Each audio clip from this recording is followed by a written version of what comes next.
all of you a very happy Buddha Day, very happy Vesak Day, very happy Visakha Puja Day. To all my friends, teachers, students, devotees, supporters in the Union of Myanmar, in Thailand, in Singapore, in India, in China, in the United Kingdom, in America, in Switzerland, in Germany, in Hungary, in Serbia, all over the world, East and West. I would like to wish you a very insightful, enlightening Buddha Day, Vesak Day, Visakha Puja Day. As you know, today is the birthday of the Buddha, also the day he achieved enlightenment, when he realized the causes of suffering and a way out. Also, the day he passed away at the age of 80. All happened on this day in different years. Today we count 2,564 Buddhist era. That's to begin from the day he passed away. If we add 45 years, we get the day of his enlightenment. So he became enlightened 2,609 years ago. 2,609 years ago, more than 26 centuries ago. If you add 35 years more, you got his date of birth. That is 2,644 years. Okay. That's when he was born in Lumbini, now situated in Nepal, a World Heritage recognized by UNESCO. And as you know, where he became enlightened, that's in Bodh Gaya, in India, also another World Heritage recognized by UNESCO. Actually,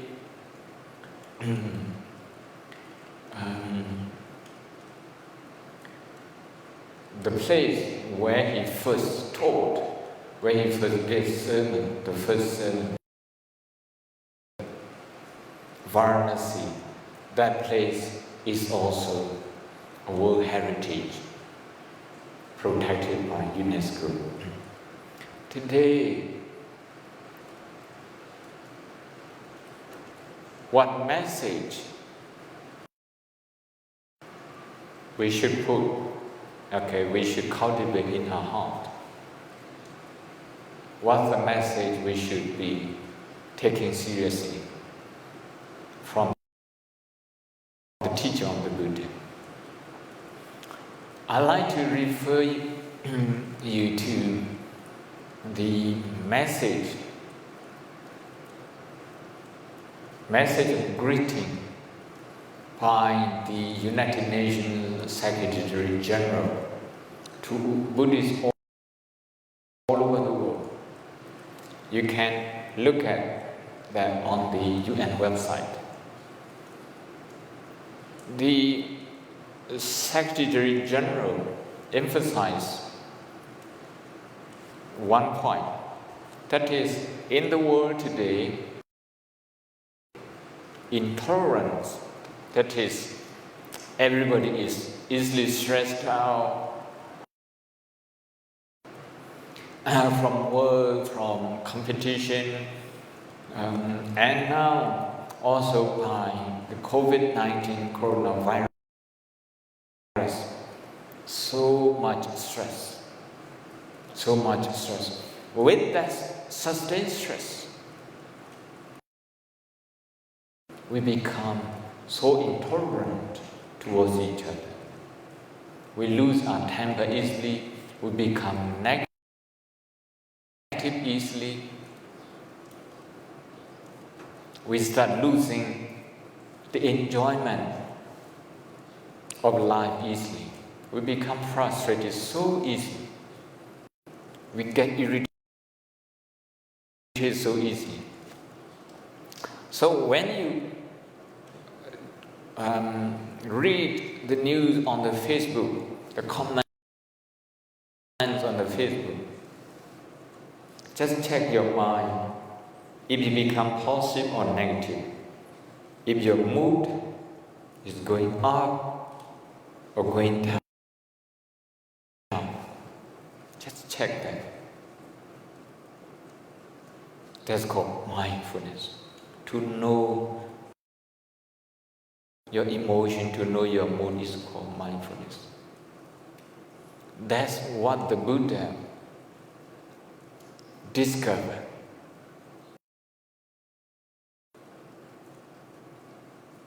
And he discovered in a way that everybody can use it and help themselves.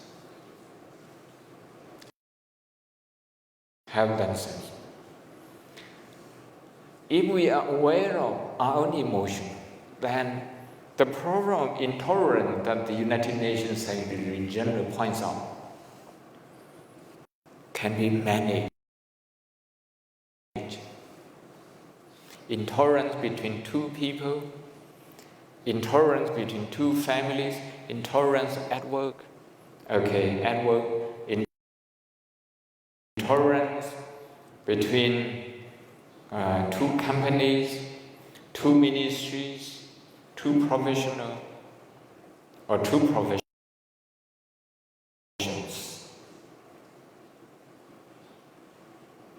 Like the doctors and lawyers fought, each other in Pakistan, for example, two professions. Or two countries. So such intolerance, can be managed if we can manage our own emotion. Otherwise, we will see our mood going up and down, swinging very quickly. And we say something that we regret. We do something that we later feel bad about. So intolerance, this is one problem that the United Nations Secretary General mentioned. The other one is inequality. The world is becoming more and more unequal for many reasons.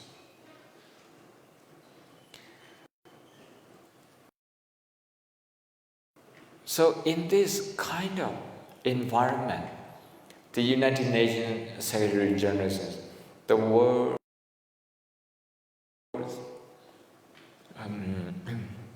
needs more teaching of the Buddha, because the Buddha talks about non-violence, tolerance and non-violence. The Buddha talks about that.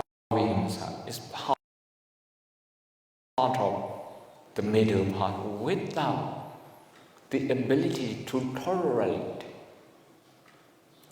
food, to tolerate weather, to tolerate nonsense from someone, from some people, to tolerate mistake from some people, there's no middle path.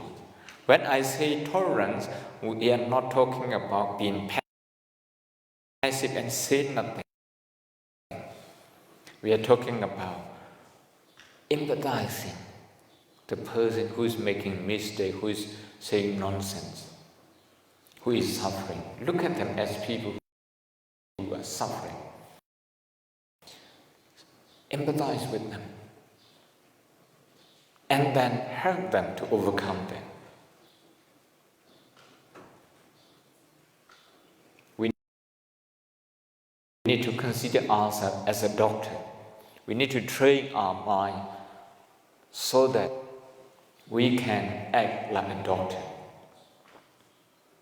If somebody says something untruthful or maybe negative about us, if you look at that person as a patient, or this person is suffering from this,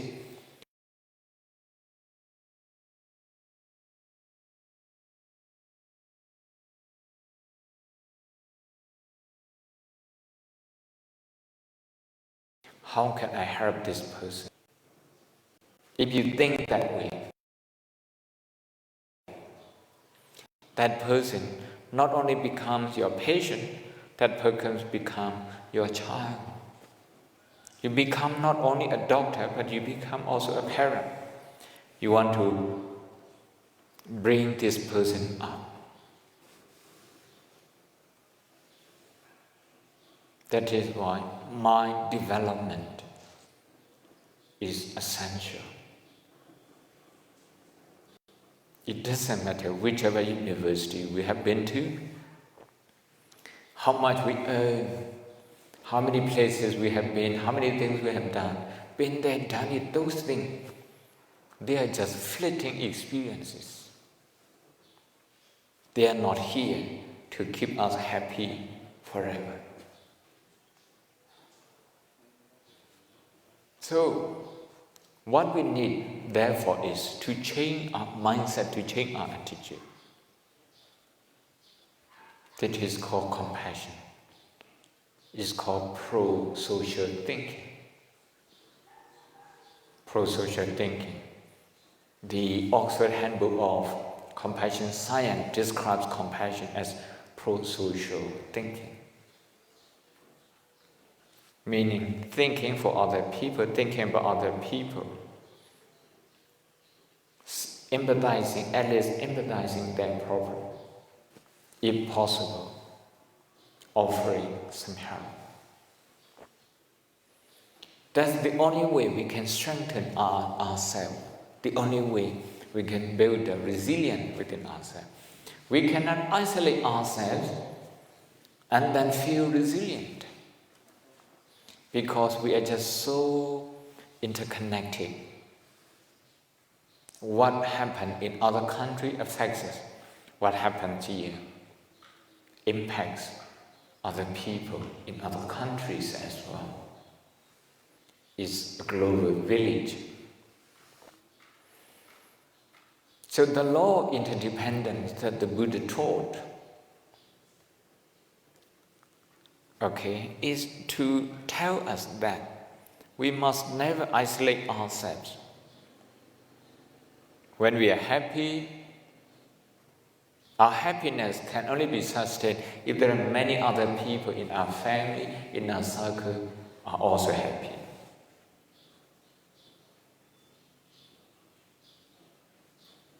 If we want to succeed, it's not possible for us to be the only one who is successful in the country. Other people must be successful as well. If we are successful, other people are going down. That's called economic crash. That's called depression. There will be more crimes. There will be more cut in the government budget. There will be no expansion, no spending. So for us to be successful, there must be many other people who are successful at different levels. So this tolerance, the message of the Buddha, which is tolerance and non-violence, is very important. Inequality is the other problem that the United Nations Secretary General points out. Of course, he mentioned that the Buddha's exemplary service to others is very important. The Buddha left home. Remember, he was a crown prince. He had everything at his disposal. His life was luxurious and well looked after. Very powerful, very rich. A lot of people to do things for him, to work for him. But he was a philosophical person. He connected more than the people surrounding him. He connected with the people outside the palace, actually outside his kingdom. So he saw that suffering was universal. It's not very difficult for us to look at, to read the upsetting news of the COVID-19 and see that suffering is universal. It's not at all difficult to see that the majority of the people in the world have had to isolate themselves, have had to be in a lockdown. Everybody fears being infected by this deadly coronavirus. Again, here it's not at all difficult to see how universal this problem is. That is why in times of intolerance, in times of inequality, the Buddha's message of tolerance and compassion are more relevant than any other time.